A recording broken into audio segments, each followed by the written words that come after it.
Mahigit 37,000 pulis ang ide-deploy ng Philippine National Police sa buong bansa para tiyakin ang seguridad sa pagbubukas ng school year 2025 to 2026 ngayong buwan, ayon kay PNP spokesperson Police Brigadier General Jean Fajardo nitong Sabado.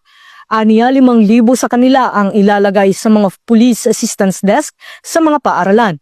Bukod dito, may mga mobile at foot patrollers rin na ide-deploy malapit sa mga paaralan upang masiguro ang kaayusan at seguridad ng mga mag-aaral, guro at mga magulang sa unang araw ng pasukan.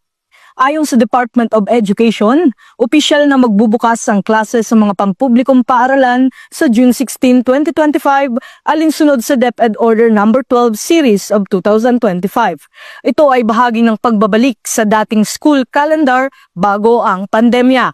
Tatagal ang school year hanggang March 31, 2026 na may kabuuang 197 araw ng klase, kabilang na ang end of school year rights. Tinitiyak naman ng PNP na paiigtingin nila ang presensya ng kapulisan sa paligid ng mga paaralan upang maiwasan ang anumang banta sa seguridad, krimen o kaguluhan. Sisiguraduhin din ng PNP ang kaligtasan at kaayusan sa mga transport terminals, paliparan, pantalan, malls at iba pang matataong lugar na inaasahang dadagsain sa pagbubukas ng klase.